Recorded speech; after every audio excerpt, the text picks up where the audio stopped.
Hello, and welcome to Module 2 of our hybrid training, serving clients with co-occurring disorders.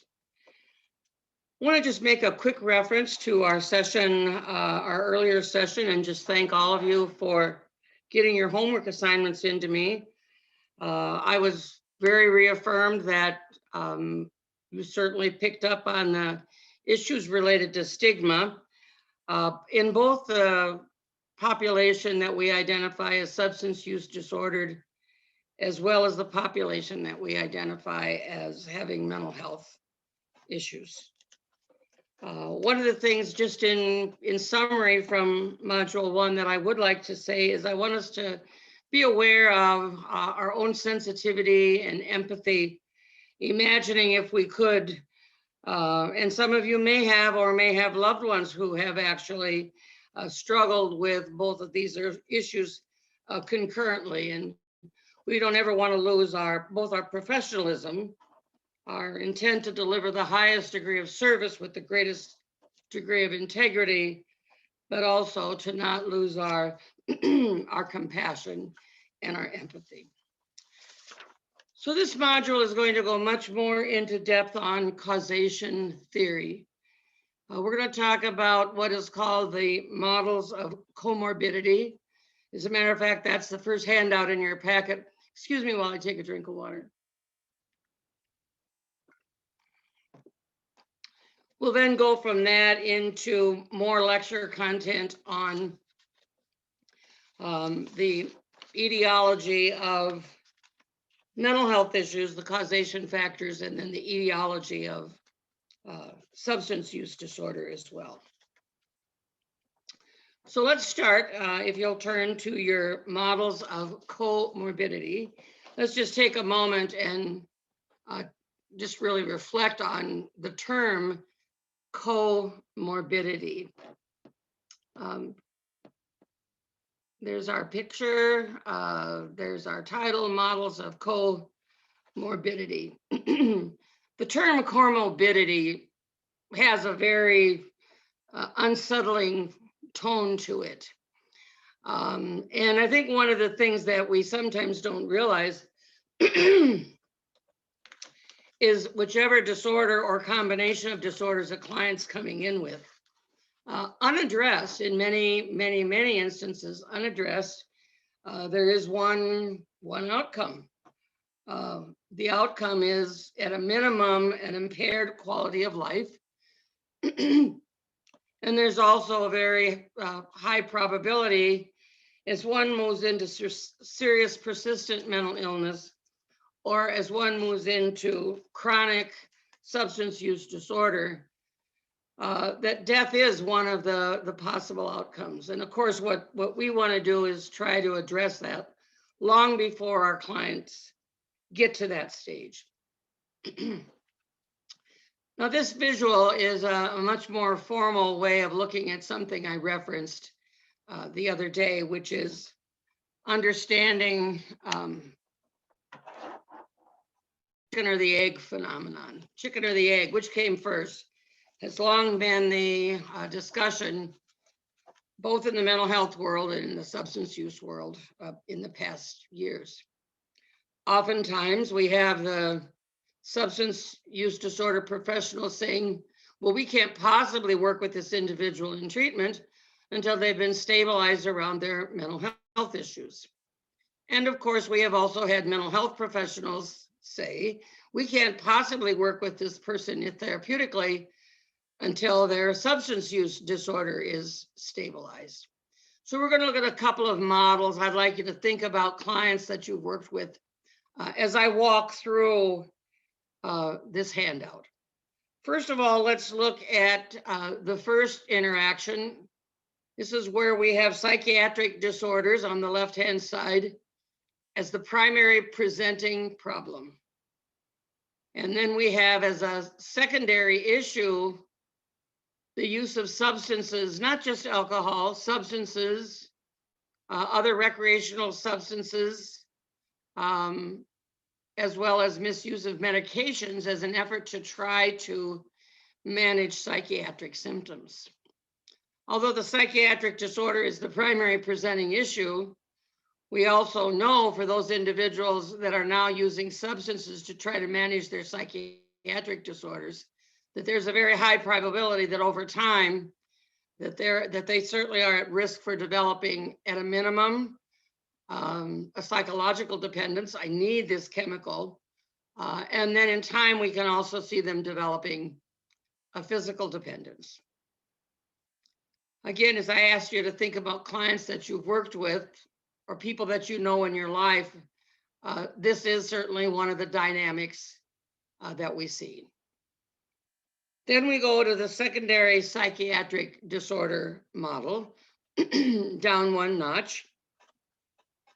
This is where the individual is presenting with their primary issue of concern, the primary issue of concern of their reference, their family members, their probation officers, their doctors, their ministers, where it has been identified either by the individual themselves or external individuals that there is clearly a substance use disorder occurring, that the individual is beginning to encounter significant impairment in 2 or more areas of life management because of their substance use, that this substance use that's impacting quality of life is now continued on at a minimum for at least 3 weeks at a time. But in reality, many of us know that individuals have struggled with that substance use disorder for years.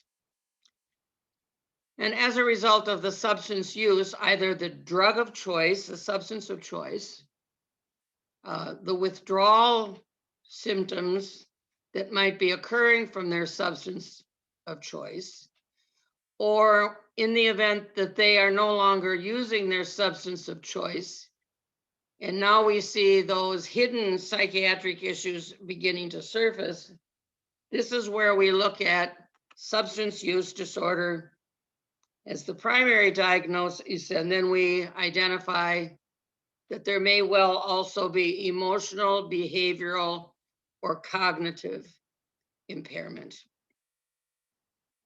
Let's go down to the third part of the model, common factor. This is where there is something that has happened in this individual's life. It may be genetic predisposition. It may be having lived in a very chaotic environment, familial, cultural, societal factor. It may be where there has been trauma. It may be where there has been significant post-traumatic stress responses. Something has happened in this individual's life. They're coming in because of that situation, only to have the clinicians discover that, yes, we may have a common factor that needs to be treated, but we also have emotional, cognitive, behavioral instability. We may have a full-blown psychiatric diagnosis, and we also have a significant substance use disorder diagnosis. This is oftentimes where we see the mental health professional, for example, and the substance use disorder professional working as a team, partnering, and in their agencies under one roof, providing both of those services, always focusing on the common factor. In what ways did the common factor trigger the mental health symptomologies? In which ways did the common factor, whatever it might have been, trigger also the turning to substances as a way to medicate and manage this common factor? And then we go down to what we call the bi-directional model. This is where we have alcohol use disorder, clearly the presenting factor, but we also have mental disorders, psychiatric disorders presenting concurrently, both of which are significantly impairing in the individual's life. one of the things that we have done in the past is we've, for example, as the substance use professional, attempted to deal with the alcohol use disorder, not having the skills, the latitude, the qualifications to deal with a psychiatric disorder, and not knowing who out in the community might be a collaborating partner that can work with a psychiatric disorder, bidirectional.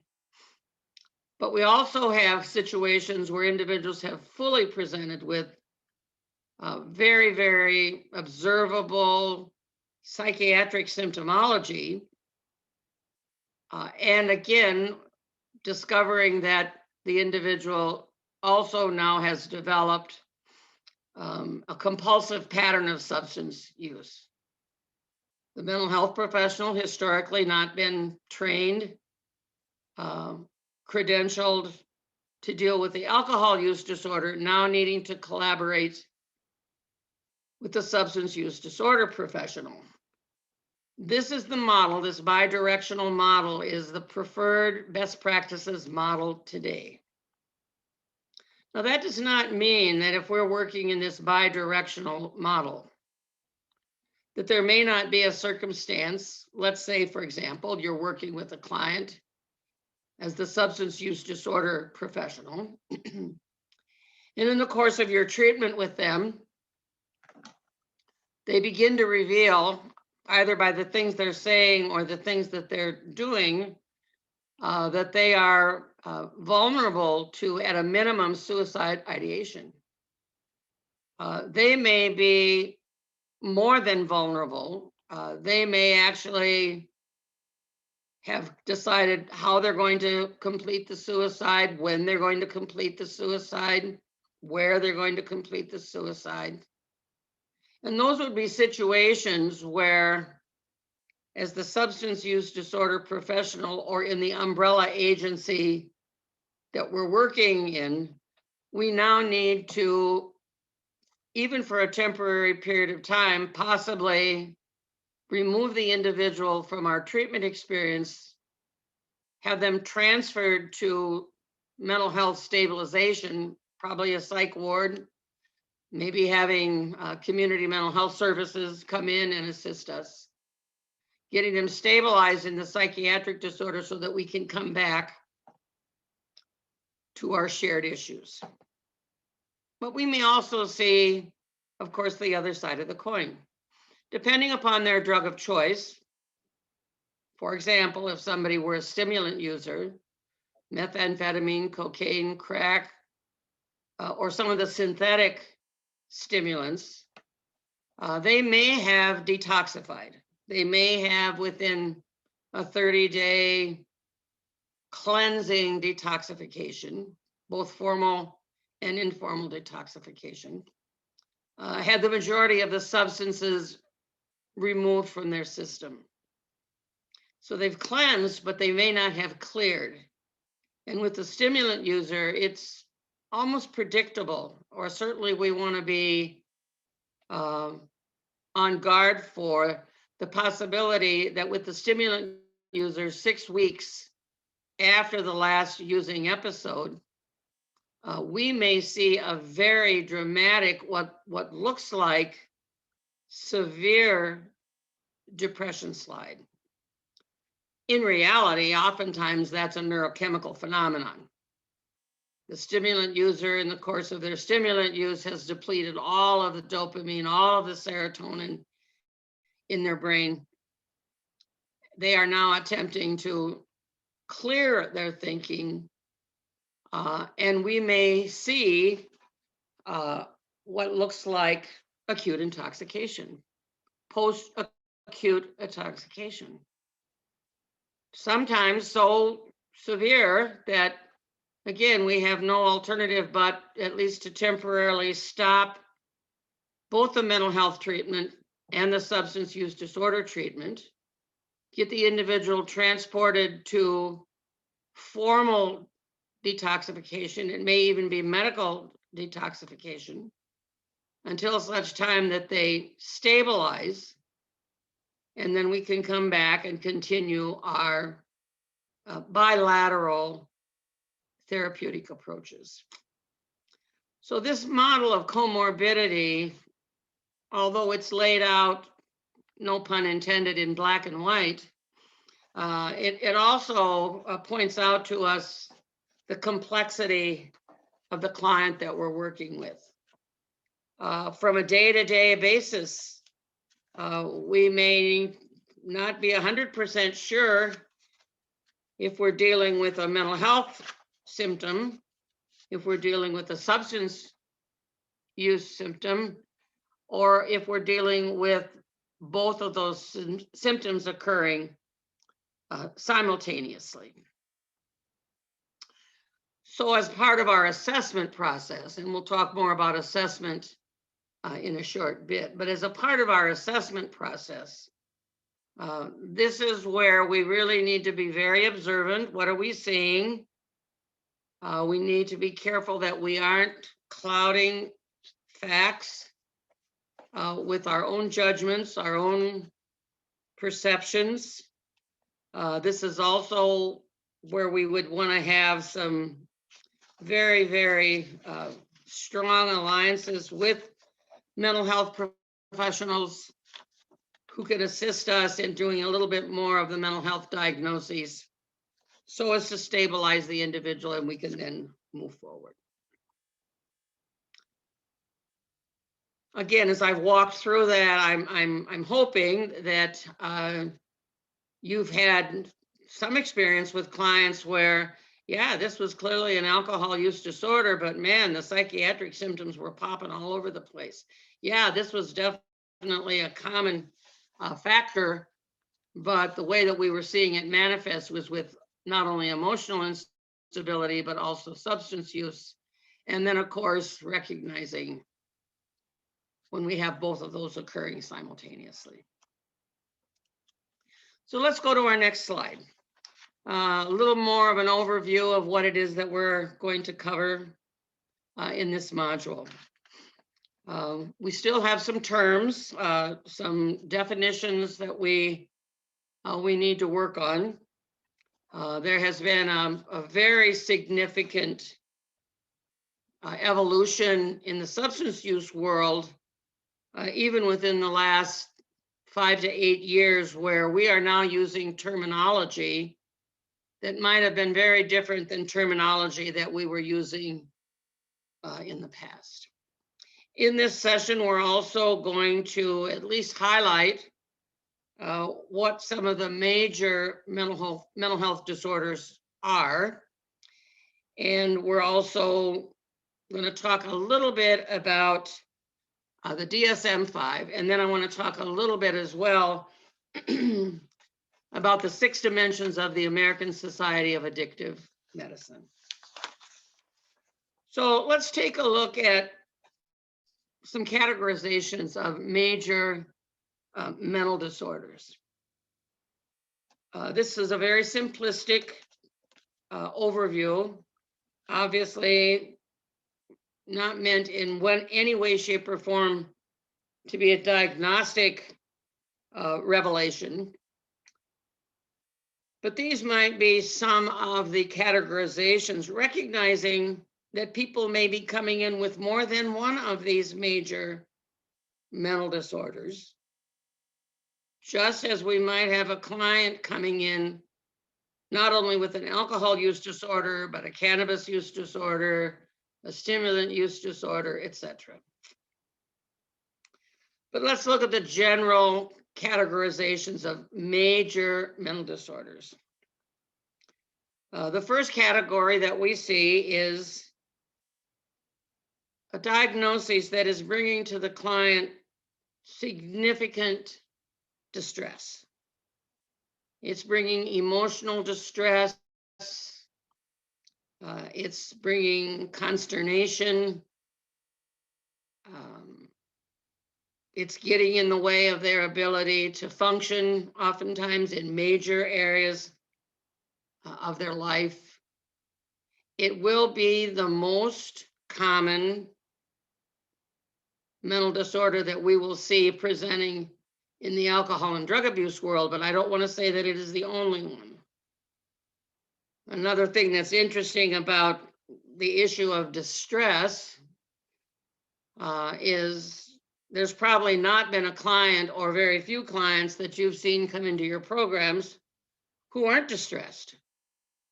They're very anxious, situationally, so at least maybe neurochemically. Very, very distressed about, I don't want to be here. I don't want to be here with these people. I don't really have this problem. I think I can just handle this on my own. Sometimes presenting with what we clinically refer to as denial. They aren't getting the fact that what it is that's happening in their life that's causing this distress could possibly be related to their substance of choice. As a matter of fact, sometimes people are very taken back by that. One of the dynamics of substance use disorder is that over time, it's not unusual for the client to develop, I'm going to use a term, we can probably talk a little bit more about that, but it's not unusual for a client to develop a love relationship with their substance. Nothing else is there for me. Nothing else has my back. The only thing that keeps me going is my substance. It's the only thing I can count on.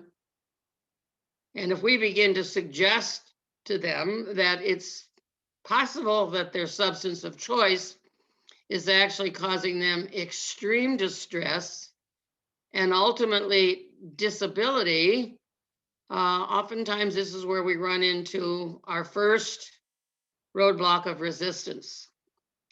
Now, the subjective distress category of mental concerns really is where we see feelings, emotions, either running wild, severely stifled.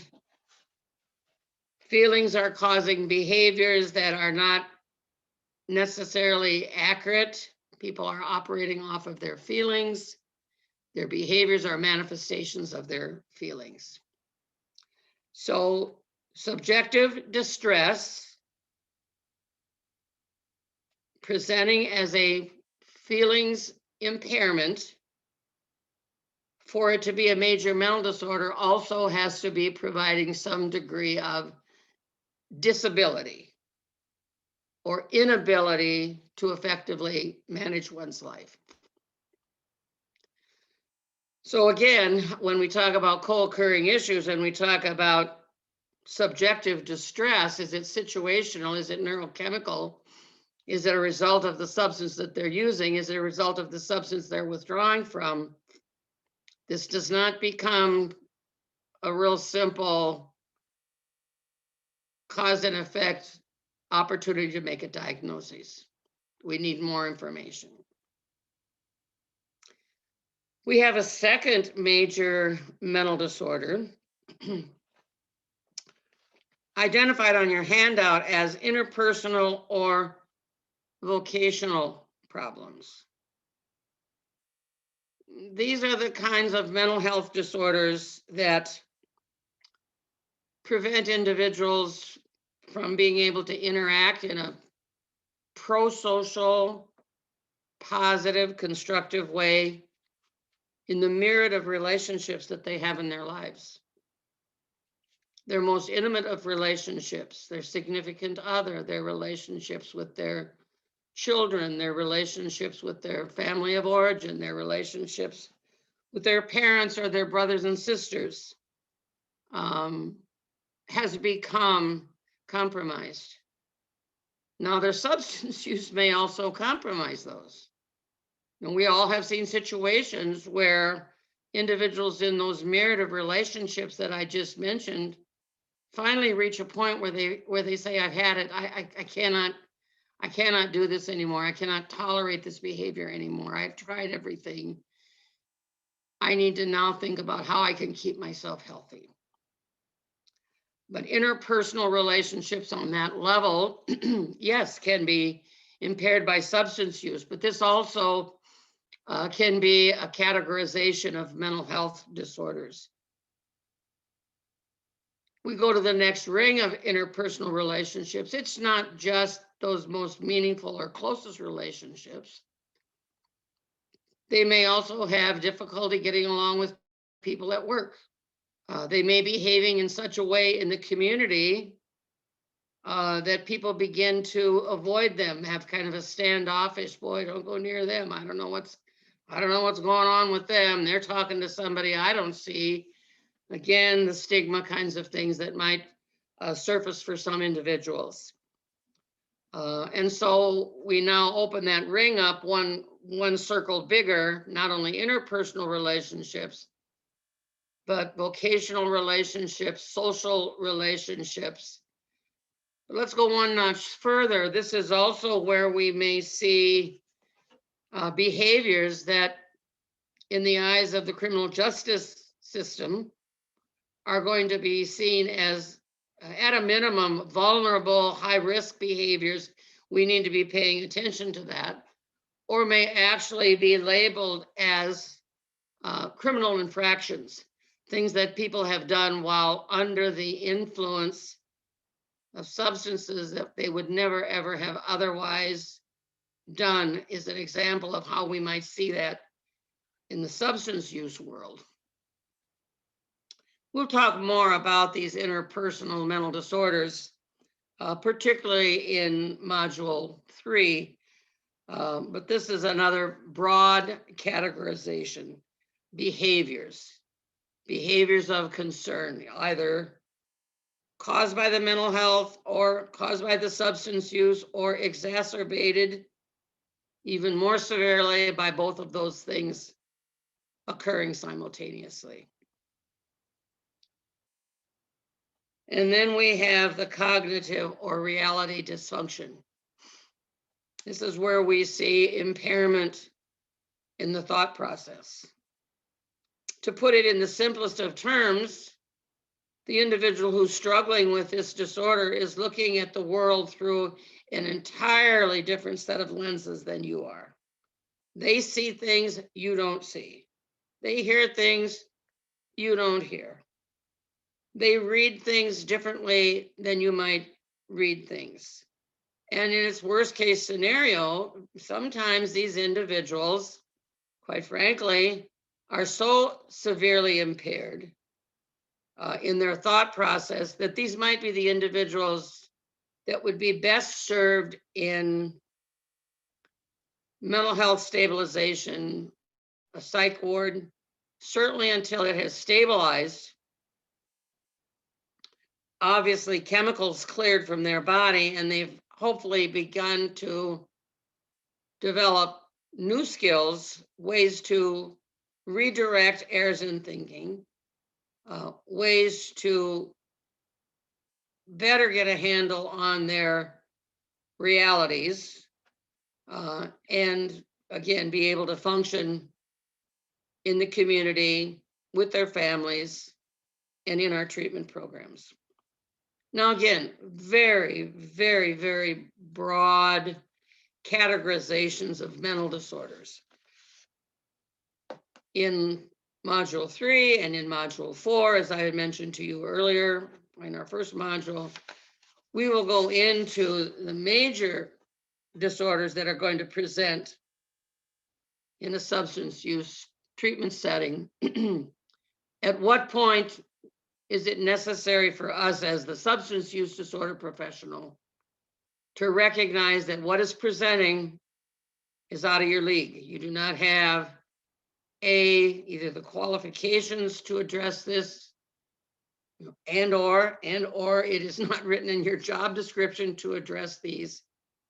And really the importance of beginning to develop collaborative, mutually respectful relationships with those professionals that can work with us in around these mental disorders. Now let's go to the next slide. This is going to be a very generalized statement, an overview of common treatment approaches. Common treatment approaches in working with the dually disordered client. This is not the end all be all. No one of these is absolutely of more priority than might another be. I really would like you to look at this possibly more as a matrix, if you will.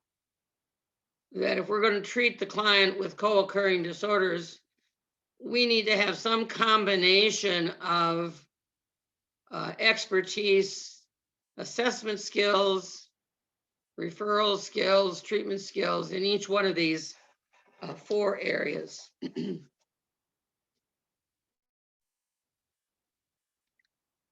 We start with really the doorway, if you will, that opens us up to the duly diagnosed client. And that doorway is the doorway of screening and assessing.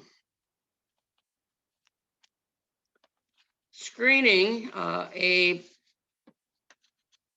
recognition of symptomologies that might be mental health issues, symptomologies that might be substance use symptomologies, is the place that we begin.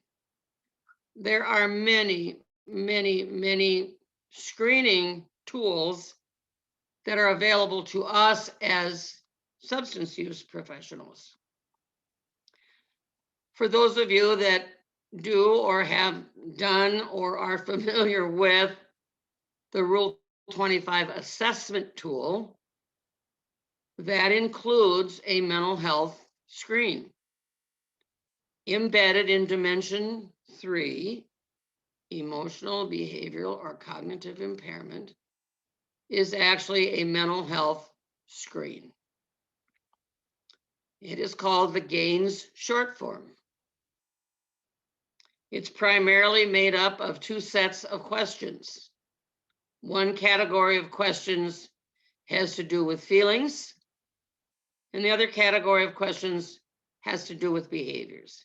It is not a diagnosis. A screening tool like the GAINS short form for a substance use disorder professional really ought to be looked at as a process that raises flags of concern. I have some concern that their response to significant sadness, hopelessness, sleep deprivation might in fact be a symptom of depression. It might be. It might be. When we continue on in the GAINS short form, the individual's nervousness, hypervigilance, what looks like paranoia, could potentially be warning signals that tell us that we might have an anxiety disorder. It might also tell us that we have an individual whose use of, for example, cannabis, whose use of stimulants, in particular cannabis stimulants, possibly hallucinogens, have now taken them to a level of experience that for some individuals is very, very anxiety producing. Is it a mental health issue? Is it a substance use issue? We haven't determined that yet. We also have in the GAINS short form a question that addresses trauma and post-traumatic stress disorder. We also have a question in the GAINS short form that talks about suicide, looking at suicide on a continuum of lethality. Is there any suicide ideation? Well, the fact of the matter is that about 70% of the population at some time or another has had suicide ideation. I just can't go on. I can't put up with this. I don't know how much more of this I'm going to be able to take. Maybe people would just be better off if I just exited from the picture. Suicide ideation. Oh no, that's ridiculous. Of course I can go on. Then we have suicidal threats. On this continuum of lethality, we have suicide threats. You'd be sorry if I wasn't here. Maybe it would just be better off if I were gone. Maybe life would just be better off for everybody if you didn't have to put up with me. Suicide threats, veiled implications that the individual is going away, would be what we would see if we were talking about suicidal threats. We may see that in the Gaines short form. How recently did that occur? If that's something that they're feeling right now, we probably need to do a little more screening. We move to suicidal gestures. I'm still talking about this continuum of lethality. Talk about suicidal gestures. This is where the individual has actually taken a bottle of pills, immediately called 911. I just took 100 tablets of my pain medication. Somebody needs to come right away. They go into their garage, they shut the garage door, they turn on the car, but they leave the window in the garage open. Suicidal gesture. We need to take those seriously. We can't poo-hoo those away. But on this continuum of lethality, we're screening what is the level of severity. We have suicidal attempts. This person did intend to die. No doubt about it. This was not ideation. This was not a threat. This was not a gesture. They did something that would have inevitably had only one outcome, and that would have been death. But they were found. They were found by a loved one. They were found by you as their counselor in their room. It's a very serious situation. They intended to die. One study shows that of those individuals who had completed suicide, a small study group, albeit, but of the individuals who had actually attempted suicide and didn't complete, 75% of those attemptees had had at least 5 previous attempts before that. We don't know when there's been a completed suicide unless family members or significant others can tell us this isn't the first time they attempted. But certainly in attempts, these people do actually want to end their life. It's called suicidal attempt. And in the Gaines short form, by the way, let's get back to that for a moment. If we have even a threat or gesture in the last year, our expectation is right now, before we go any further, we need to drill down just a bit further. Do you have the means to do this? Yes, I do. Do you know where you would do this? Yes, I know where I would do it, when I would do it. I can tell you who will find me.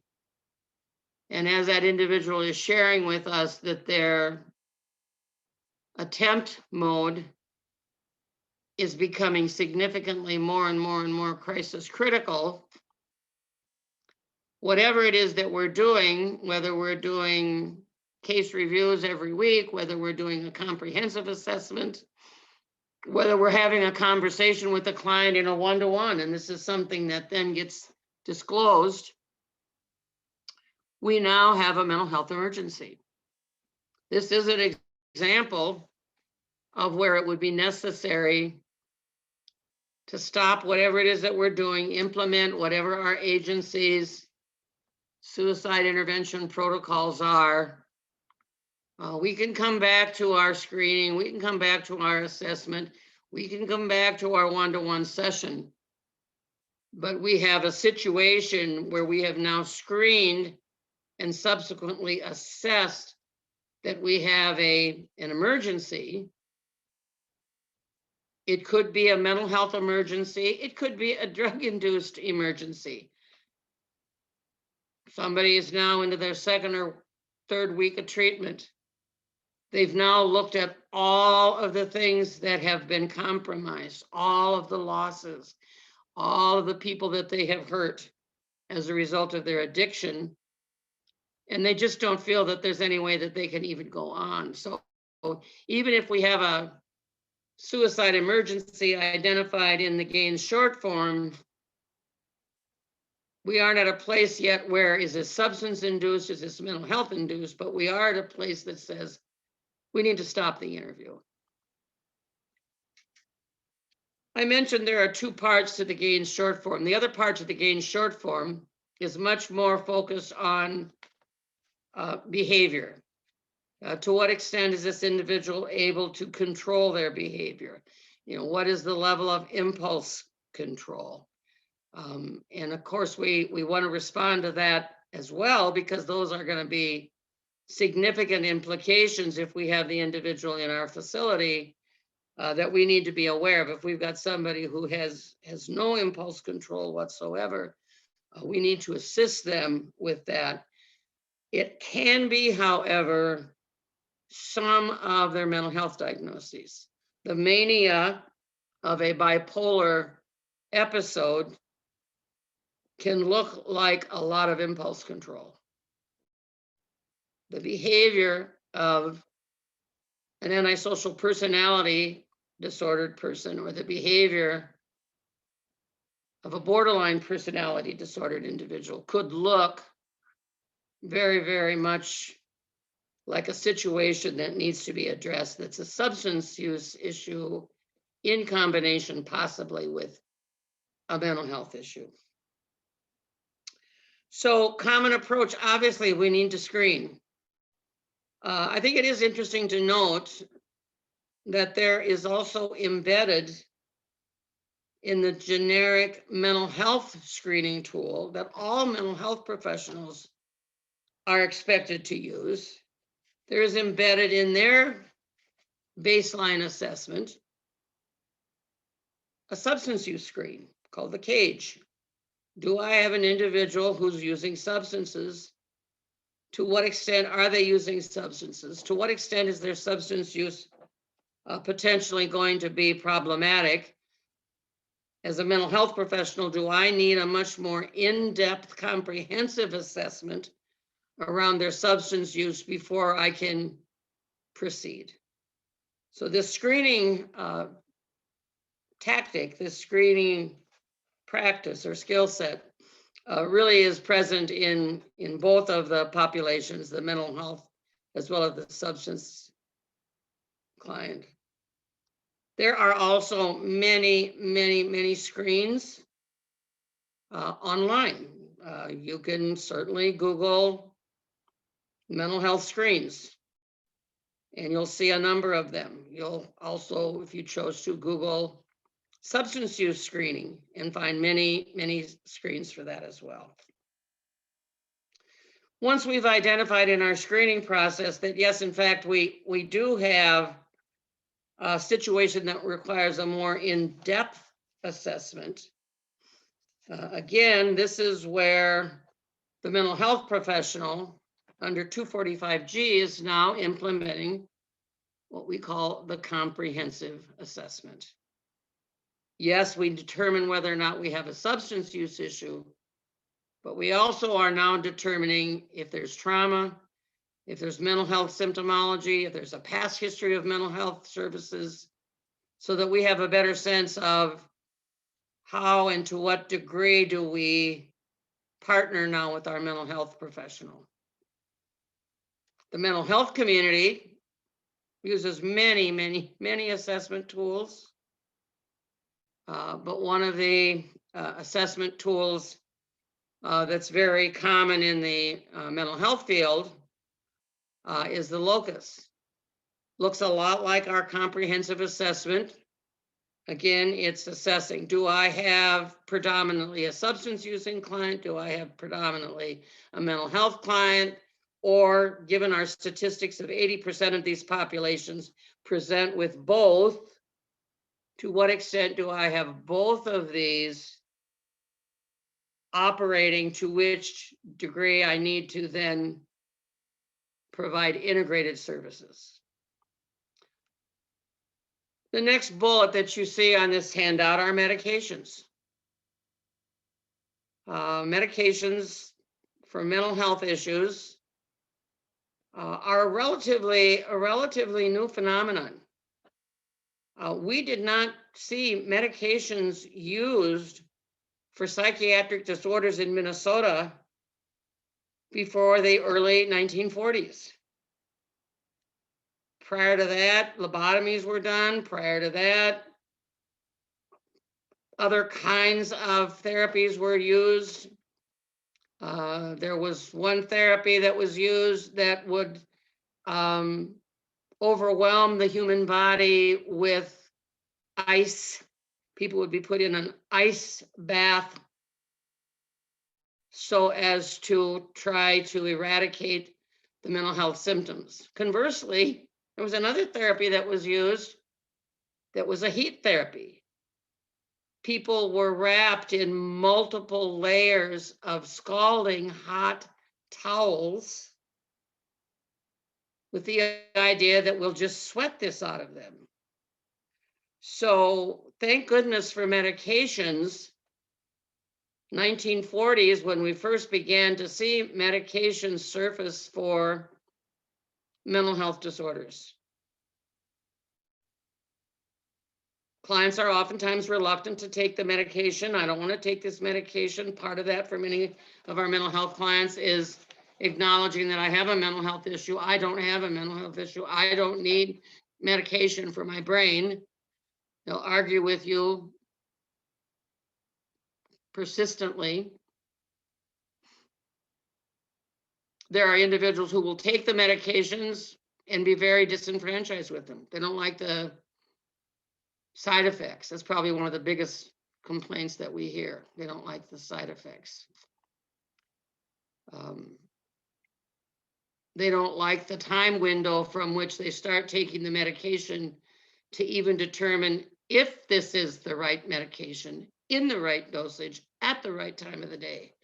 And also that medication, dosing individuals with medication is not the solution in and of itself. You will see the third bullet says, oh yes, and we also have to provide treatment and counseling. People can go to their primary physician and they can say, I'm really struggling, I'm feeling really overwhelmed. Your primary physician has the ability to prescribe a medication. When they prescribe the medication, 9 times out of 10, if not 10 times out of 10, they will say something like, I'm going to prescribe this medication. However, I would like you to also make an appointment and begin to see our mental health professionals. Well, that's the part that oftentimes clients don't follow up on. They take the medication and are still having challenges with their feelings, challenges with their thought process, challenges with managing their behavior. Now, medications in the substance use disorder world has been a relatively recent occurrence. How recent? Oh, we could go back to the 1970s and we would see primarily with some of our Vietnam vets returning back to stateside with serious opiate addictions being put on methadone. And some of those folks, 50 years later, are still using methadone. For some individuals, that is very appropriate. But for some individuals, in the perspective today of medication-assisted opiate addiction, we dose individuals, we taper the individuals, and we do this in combination with treatment and counseling. Now, we also have substance use disordered individuals. If we were to tell them, oh, but there are also medications for your cannabis craving. There's also medications that if you are using stimulants, you take this medication, over time, you'll just not get any effect from the stimulant. And at the risk of being somewhat cynical, you'll forgive me for a moment. Many of us have had that client who in fact was a heavy, let's say, meth cooker. They were a meth cooker, they were a meth user. We are now suggesting medication. And you hear something like, well, I'm not putting that in my body.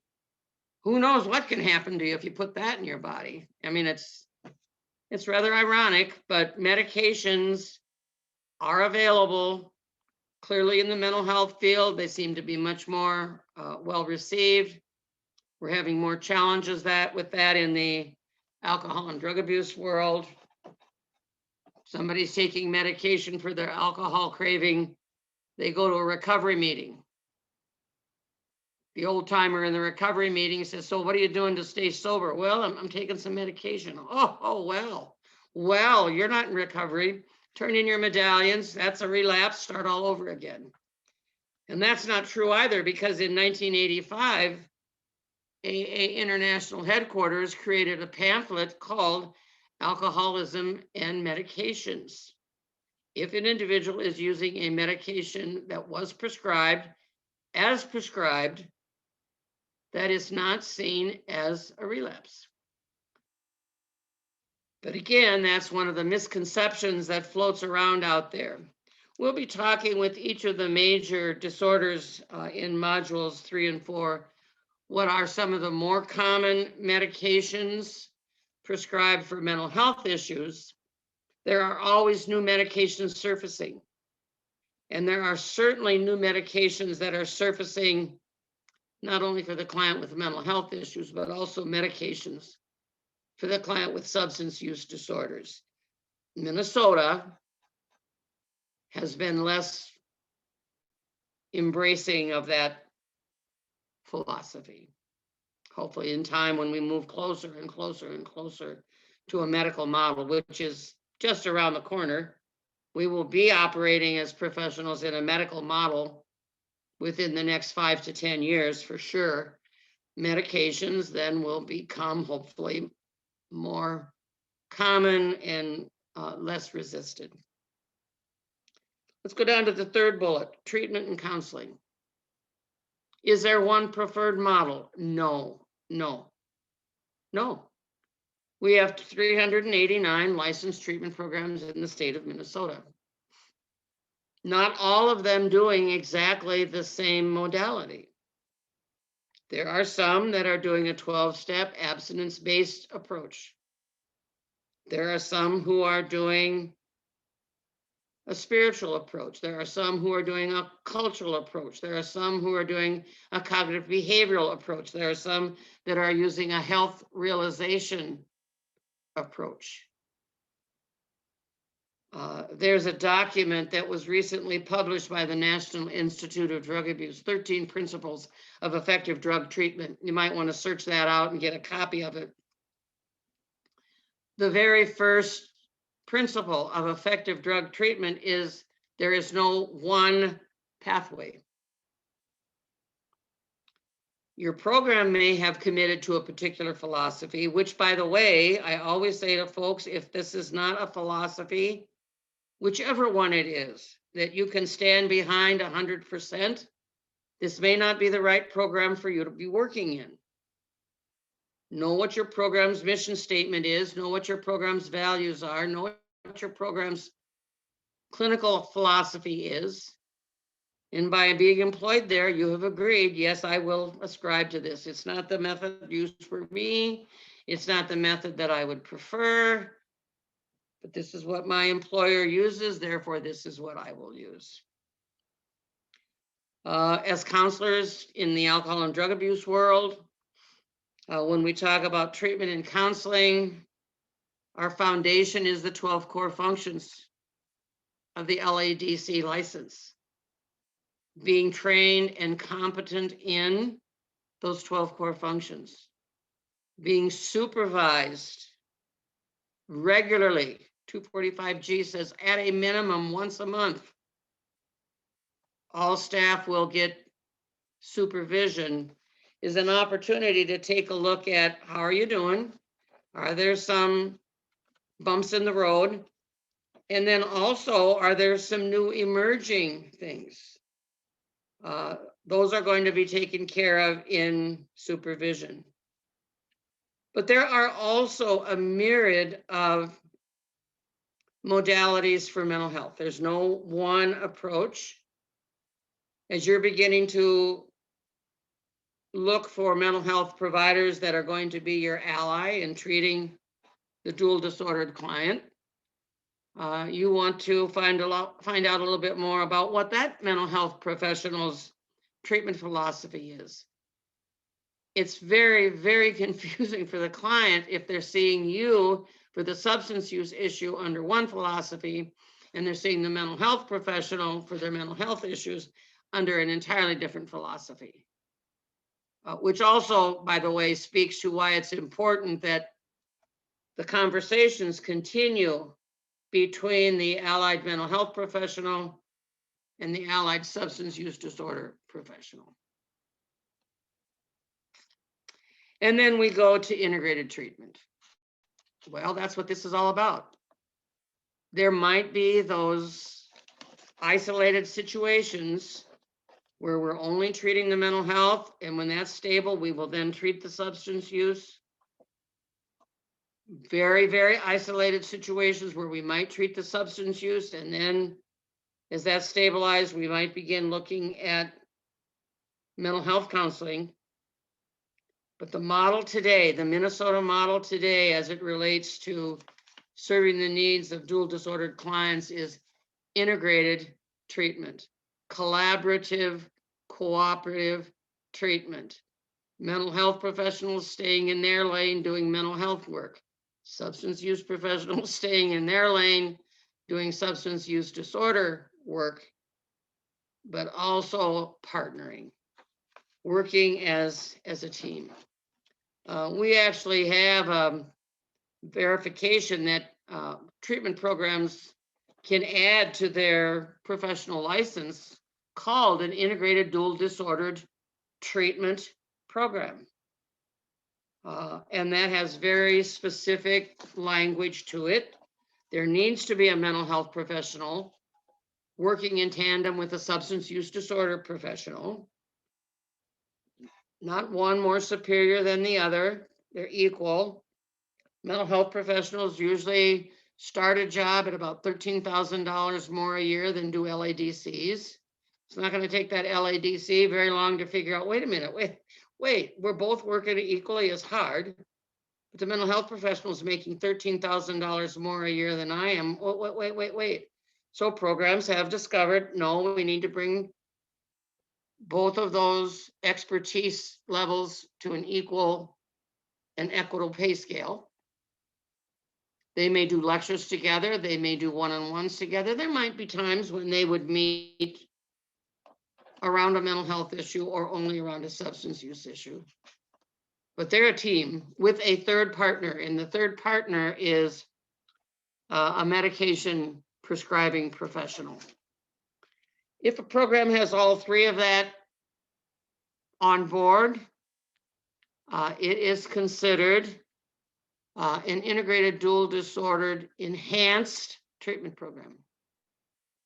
Some programs may not have the mental health professional on board, but they may have a contract with a mental health professional in the community. You will be working with we're contracting with you to work with our clients that have mental health needs. We will remove them from our treatment program, or we won't be at least billing for alcohol and drug treatment services while you're working with them around mental health services. Sometimes the mental health professional comes into your agency. Sometimes the clients leave the agency to the community mental health center. So all different kinds of ways that shakes out.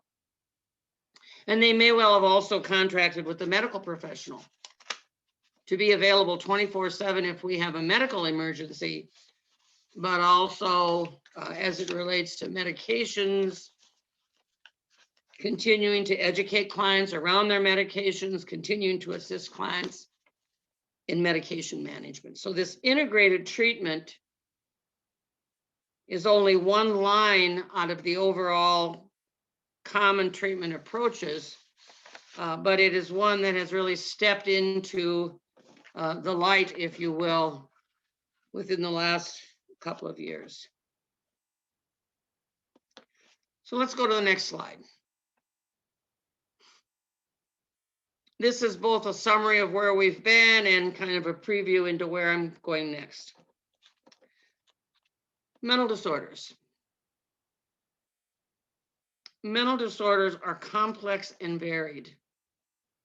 Technically speaking, substance use disorder is considered a mental disorder. It's actually in the DSM-5. It has very, very specific, observable, measurable symptoms, just like the other mental health disorders have. But obviously, mental disorders are complex, they're varied.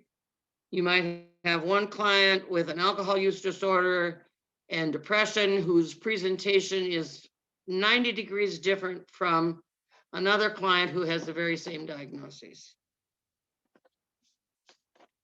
One of the other things that makes this particularly challenging is that the symptomologies of either mental health disorders or substance use disorders can vary from day to day.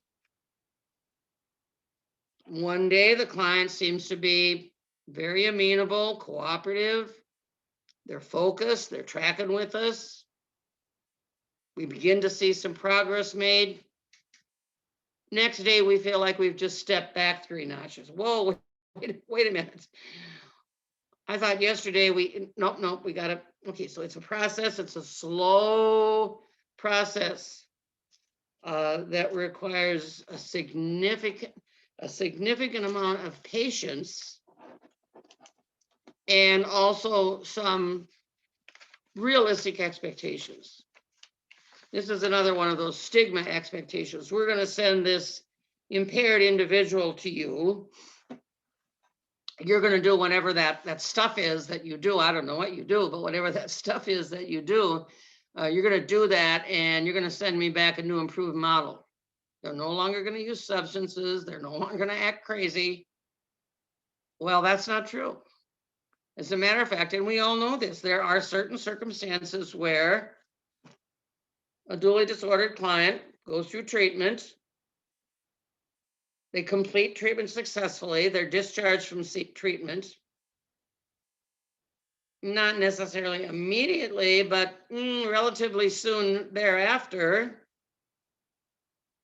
they're already into some of that distress. They're already into some of that disability that was caused by reoccurring mental health symptoms, returning to substance use, coming to terms with managing their life without their substance of choice, managing their life with medications, with all due respect to the incredible work that you folks do in the treatment setting. We need to come to terms, and we need to educate not only the client, but also communities at large, that treatment is not where recovery occurs. Treatment is where we stabilize people, get a better handle on, okay, this is what's going on. We provide them some knowledge and skills so that they hopefully can manage their recovery. But again, just speaking to what I said just a few moments ago, we're moving into a medical model, helping the client, the family, the referent, the community understand that this is a condition an individual will have for the rest of their life. They will have dysthymia now being managed. They will have cannabis mild use disorder that is now being managed, but they will have that diagnosis the rest of their life. Just like a heart patient has that diagnosis the rest of their life, just like a diabetic has that diagnosis the rest of their life. So we've got a couple of other things that we want to take a look at, a couple of visuals I want you to look at. If you'll go to the handout in your packet that's entitled Etiology of Mental Disorders. This is what is defined as the causation factors of mental health disorders. This does not suggest that every client that has a mental health diagnosis has impairment in all of these areas. This is a multifaceted model. But let's start with the most basic part of the model. I'm concerned oftentimes a part of the etiology of mental disorders that we don't address. We certainly do not typically address this in substance use disorder, and that is right smack dab in the center of the visual, which is called development. Just a quick overview of developmental theory. We are all in a developmental stage. The moment we breathed our first breath as a newborn, we were in a developmental stage. And up to the moment that we breathe our last breath, we are in a developmental stage. In an ideal world, our developmental task completion, each stage has a task that needs to be completed to build a strong foundation for the next stage. But in our developmental task completion, we can more often than not also correlate that to chronological age. So for example, a newborn, birth to 18 months. The developmental task that they hopefully are completing at that point in their life is trust. If I'm wet and I cry, someone will eventually pick me up and change me. If I'm hungry and I cry, hopefully someone will eventually come and pick me up and feed me. If I just want to be held and loved and cooed and talked to, and I cry, hopefully someone will come and attend to me. At a very abstract level, and I realize that I'm talking about a very abstract level, this is where, as human beings, we begin to learn that we are a valuable, worthwhile, lovable human being. Now, the challenge that we have is that there have been situations in this newborn's life of no doing of their own, obviously, that has impaired that developmental task completion. They have inconsistent caregivers, a single parent head of household. There's 4 other siblings in this household besides me. Mom's working 2 jobs just to keep a roof over our head and feed us. She doesn't have time to pick me up and coo. I cry a lot hoping that she will, but it doesn't happen. We may have one of the parents seriously impaired, not able to participate in this developmental task. We may have an absent parent. They're incarcerated. They're hospitalized with mental health issues. They're deployed. You know, we haven't even begun to look at developmental task completion and some of the impact of our most recent military deployments on children and families. Now, this training is not about developmental task completion, but let me just roll out that developmental task of trust. Didn't happen. I didn't develop that as an infant. And then I went into the next stage, 18 months to 3 years. And then I went into the next stage, 3 to 7 years. And then I went into the next stage, 7 to 12 years. And supposedly I got it all together now. I can be fully prepared to go into adulthood. And there's even developmental tasks in adulthood. And then adulthood is broken into probably 3 major categories. The last stage, just out of maybe a little bit of trivia, is the legacy stage. This is where we've got the Fortune 500 corporate exec who leaves a 6-digit job, ends up in Grand Marais making birch bark canoes, just happy as a little wood tick. And everybody around him says, oh, isn't it sad? Isn't it sad about Frank? I mean, he's no longer with IDS, and I heard he's up at Grand Marais. I mean, really. Finally doing what he's always wanted to do. So again, developmental stages, important piece of us understanding what it is that's going on. Do we have impairment in one of those developmental stages that might be manifesting as a common factor, that might be manifesting as a possible emotional, behavioral, or cognitive disability? We're going to go clockwise. If you go to the next sphere, and you do see, of course, that they're all overlapping. This is environment, and it is environment, period. The air we breathe, the water we drink, the food we eat, all contribute to the health of our brain. The health of our brain all contributes to whether or not we might have impairment. A classic example of that is the situation in Flint, Michigan. We don't know how long before they discovered the water was contaminated, that those children were drinking contaminated water. But once that whole situation was exposed and children mental health professionals began to come in and look at these kids couldn't behave. Their behaviors were completely unpredictable.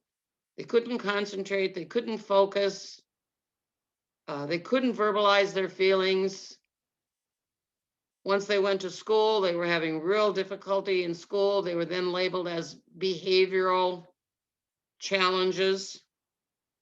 Lo and behold, they might eventually, 13, 14 years of age, been named a conduct disordered kid. Lo and behold, that's not addressed as an adolescent. They're now an adult in your treatment program as an antisocial personality disordered individual with cocaine use or whatever their drug of choice might be. I think we at the risk of being a little political, forgive me, but I think that we might have been well served to listen to Al Gore back in the 70s and 80s. We're now clearly, each and every one of us, experiencing some of the environmental consequences, and they're going to get worse, and they're going to have more and more implications on the health of our brain, and the health of our brain is going to have more and more implications on our mental health. Still going clockwise, I really think the social influence is significant enough to look at that as a separate issue, and then the cultural issue again as a separate issue. We are recipients of our own society. Everything that we see, hear, like, don't like, agree, or disagree with, mimic, want to do ourselves, comes to us through the social window. One of the biggest social windows, of course, is TV. We have now young adults who have, before gaming became so popular, become very well conditioned by social media messages. You just add the gaming piece to that. We now have emerging young adults, men and women between the ages of 19 and 24. They aren't kids anymore, but they aren't quite mature as adults yet. The prefrontal cortex of their brain has not fully developed. They're sitting in their mom's basement gaming. I mean, I'm not opposed to gaming, but it is certainly a social venue through which we now have young people defining their world. And then we have the cultural aspect. All of the messages that we have received in our culture. in our very narrow culture, for some of us, without recognizing that there may be other cultural views that people hold that are as valid as ours. It's a little soapbox of mine, but I think cultural intelligence is a real significant deficit area within the substance use disordered world. I think in the world in general, but substance use disordered world. You know, back in the day, we took cultural diversity training. And then we took maybe cultural sensitivity training. And today, cultural intelligence is a place we will never arrive at, but a place that we all need to work toward.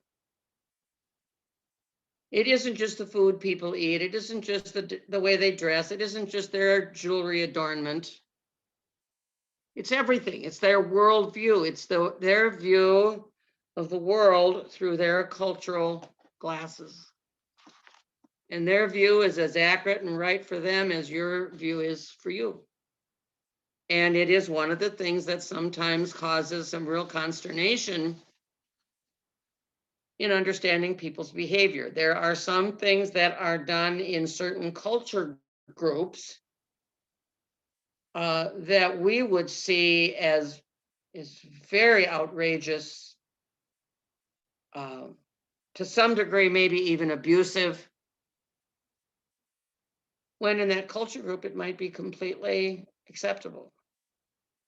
We have the diversity in Minnesota comparable to the diversity that you would see in New York City. Our state demographer's office tells us that within the next 10 or 15 years, English will not be the major language spoken in the United States.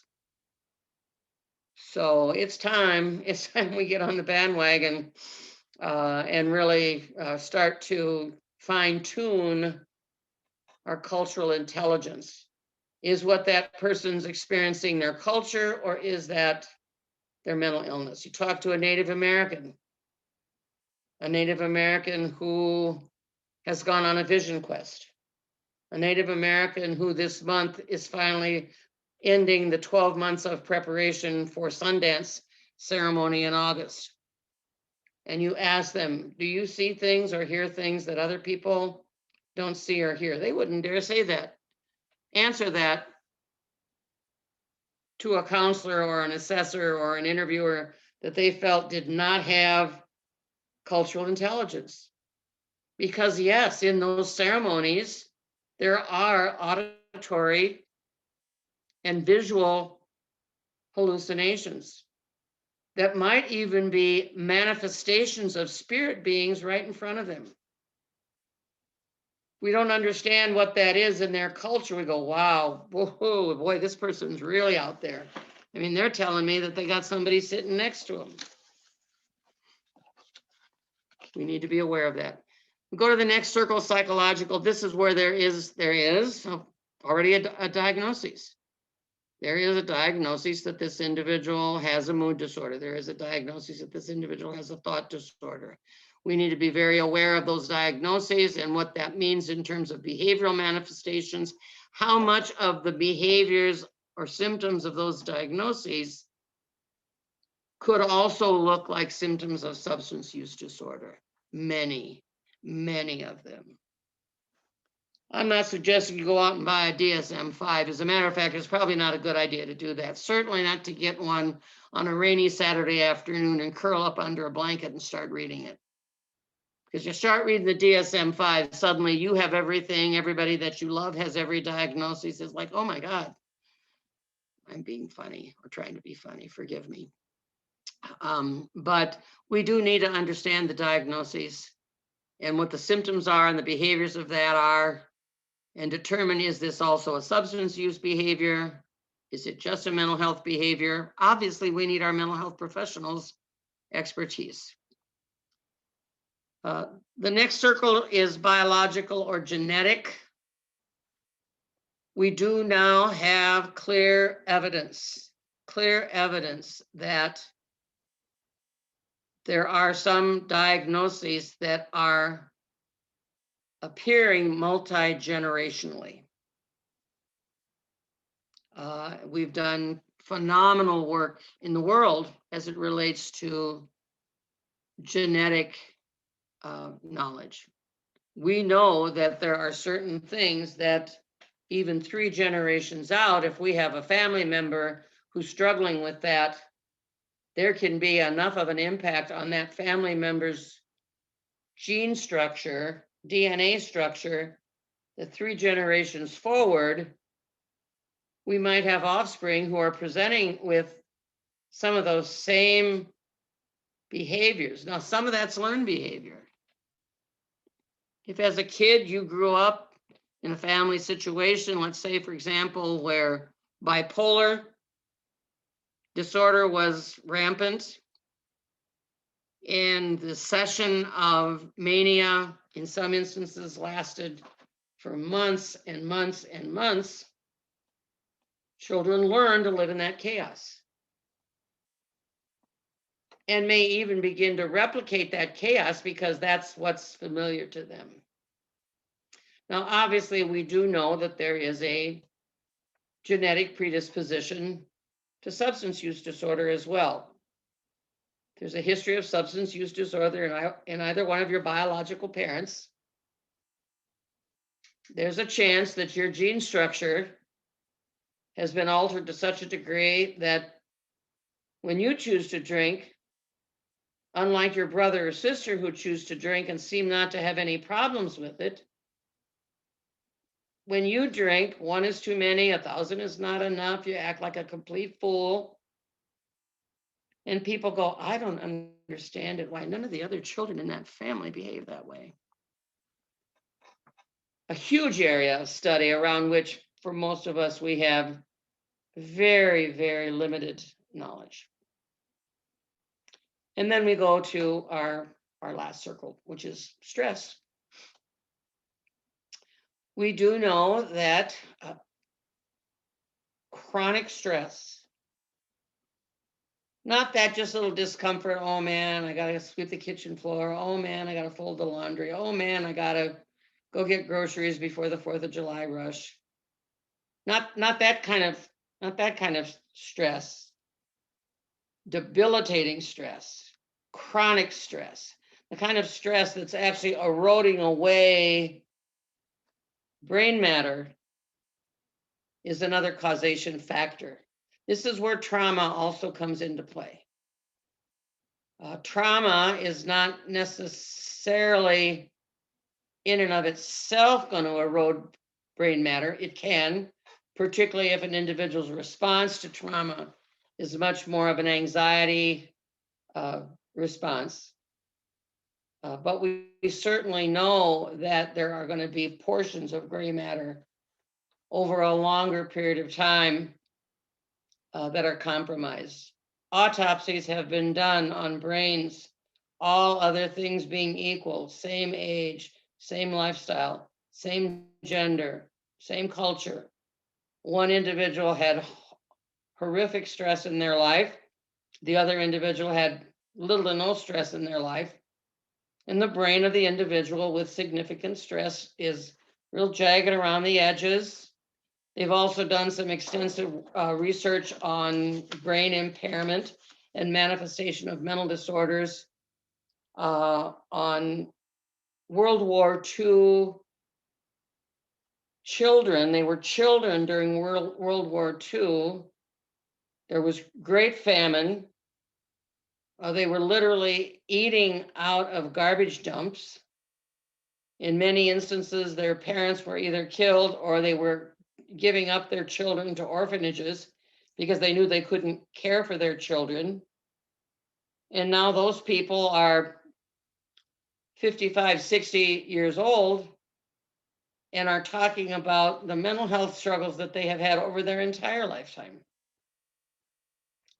Difficulty with impulse control. Lots of hypervigilance, lots of anxiety, to name but a few. We see that as well with our most recently deployed men and women. We know that there have certainly been some individuals that through the pandemic and all of what has happened in their lives as it relates to their jobs and their being able to care for their children and losing their homes and all of those things that have happened, that the stress has totally engulfed those individuals.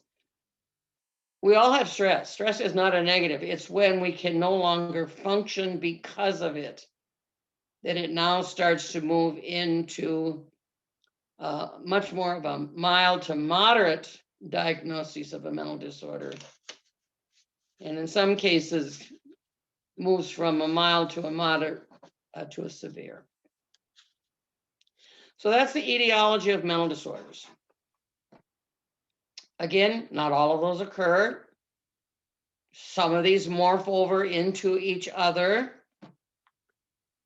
But if you are working with a client that has been identified as having a dual disorder, one of which is some spectrum of mental health diagnoses, some one of these or more than one of these factors is probably influencing their lives. Now let's go to the next visual. And the next visual is the etiology of substance use disorders. We have only 3 circles. They aren't quite overlapping in the same way. They're bumping up against each other for sure. A point that I would like to make is for the client with substance use disorders, everything that we have just talked about in the etiology of mental health disorders could certainly fall within substance use disorder. They may have any combination of those that are contributing to their substance use disorder. We probably could add a couple more for the substance using client, or maybe a little different spin. Social pressure, the social pressure that many people experience. Peer pressure is not something that just happens to kids, trust me. You go to a wedding, it's an open bar, you're really trying to manage your consumption because there's a high probability that if you drink too much, at a minimum, you're going to embarrass your spouse, but you might also fall smack dab in the middle of the wedding cake. You don't want to do that. But someone keeps pressuring you. Oh, come on. It's free. Come on, dude. Have a couple drinks. Order 2 or 3. Take them back to your table. Environmental pressures. Peer pressures. Some people work in jobs where that is the expectation. You work in entertaining industry. You go to the bar to set up your gig. You could pretty well bet that the bar owner is going to pour a shot for you and a shot for them and talk about how they'd like the show to go down. Now you're doing your show and you've got patrons who are buying you drinks. Environment. You work a construction job and every Friday afternoon on the back dock, there's always a keg. And people you are expected. Don't be a wuss. Come on, come back on the back dock and pull down a couple. Yeah, but I've gotten a DWI and I really can't drink and drive. Oh, listen, 1 or 2 won't hurt you. The health industry, the jobs that we have, doctors and nurses that are taking medications out of the patient's medication tray. I worked with a physician, a neurosurgeon, who reported that he absolutely could not cut into a human's skull and do brain surgery until he had 2 vials of Darvon. And he was known as one of the best neurosurgeons around. So there's a lot of different ways that environment, yes, take the things that we saw under mental health. There are also some, kind of interesting additional spins to environment. Social influences, cultural influences, familial influences. And then just to spend a few more minutes talking about host. The vessel within which the substance is placed. Gender. You can give a man and woman of the same weight exactly the same amount of alcohol, and the woman will present with a slightly higher blood alcohol content because of her body's composition. Host. Somebody's pregnant. They don't know they're pregnant. They're just whipping up one storm, really consuming a significant amount of alcohol. Host. Age. You may, back in the day, been able to come home from work, have a couple beers, no problem. You were very congenial. You interacted with your family. You helped your kids with their homework. You're now 60. Even one beer, let alone a craft beer, even one beer could potentially put you out for the whole night because your body is metabolizing it differently as you age.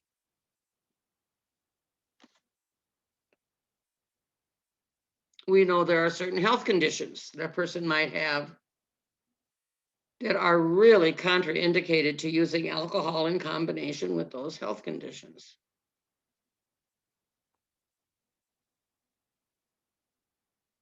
I think this is also one of the places where a lot of the culture messages come in as well. We teach our children very, very, very, at a very, very young age, what it is that medications do. Here, honey, this will help you feel better. You'll just take this, it'll help you feel better. And now Jenny's 12 years old. She's going into grandma's medicine cabinet. She's swiping some medication from grandma because she's going to take it to a party so that she can feel better. Very, very pervasive etiology of substance use disorder. But it isn't just host and environment. And this is where we really need to take a look at what is it about the etiology of substance use that allows us to stand separately from mental health disorders, and that is their substance of choice. Some individuals, from the very, very first time they pick up, they know this is it. This is my substance of choice. And don't waver off of it. I mean, somebody started drinking Budweiser when they were 15 and they're 55 and they're still slamming back the Budweisers.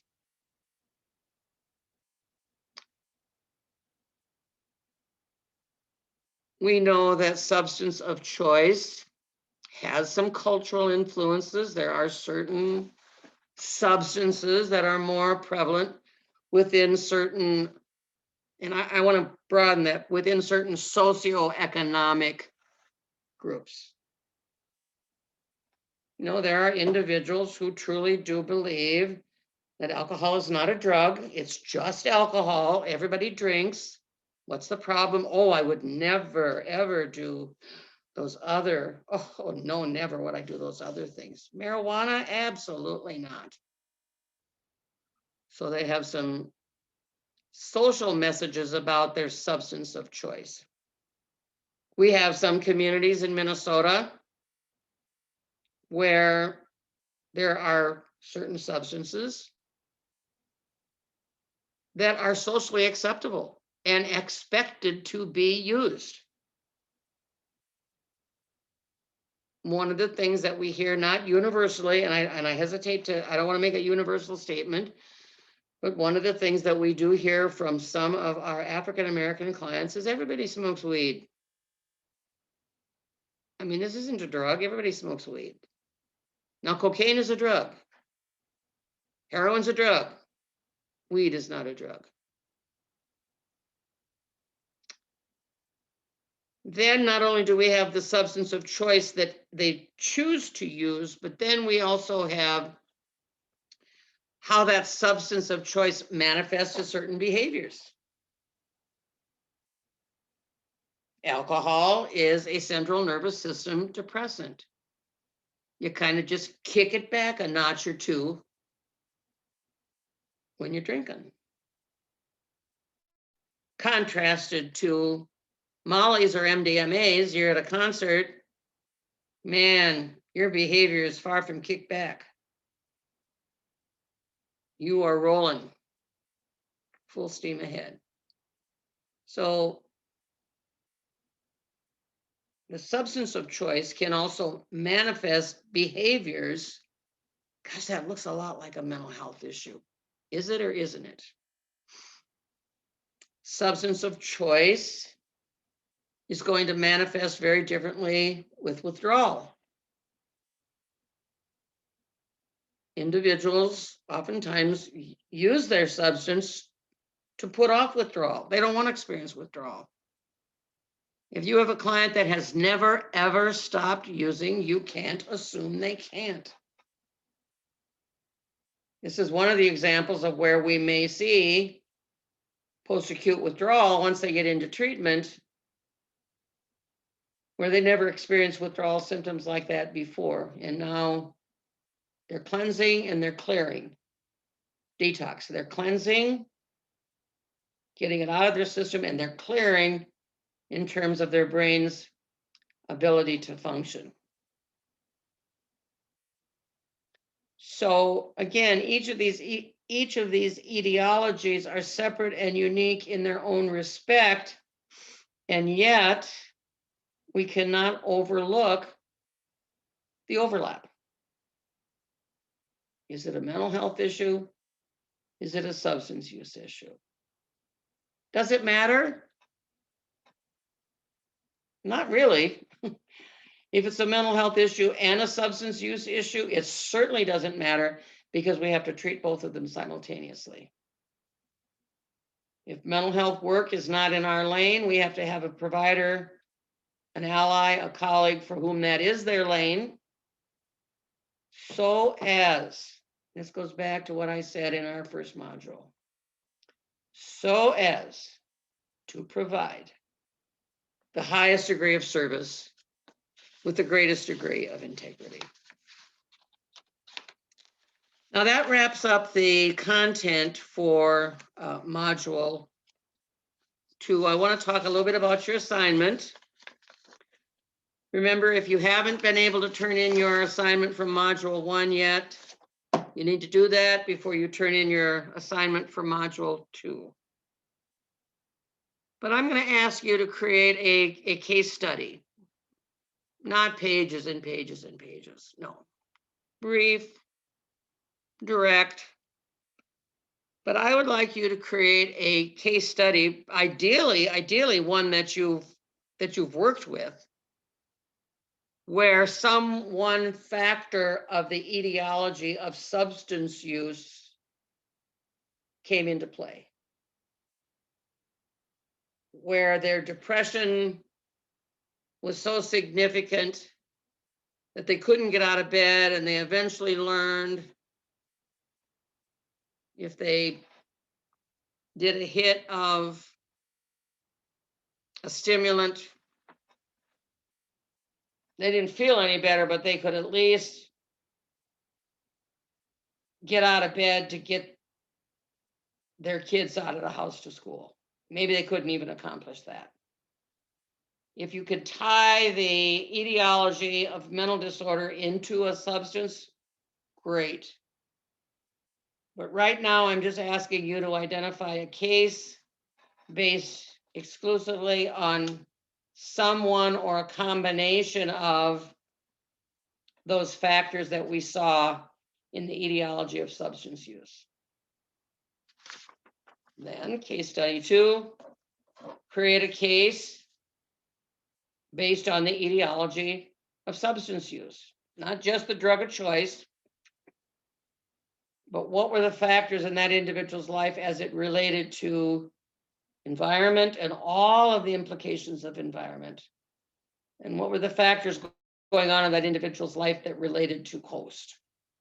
Any of the considerations, age, gender, specific health issues, whatever medication that they're on, whatever might be the case. Create a case study based on the etiology of mental disorders. You can do it in bullet form. It doesn't have to be even a narrative paragraph. And then give me a case based on the etiology of substance use disorder. That brings us to an end for module 2. Once we get into module 3, again, we're going to go to the various substances, incidence and prevalence, and recommended treatment strategies. Thank you for your attention today.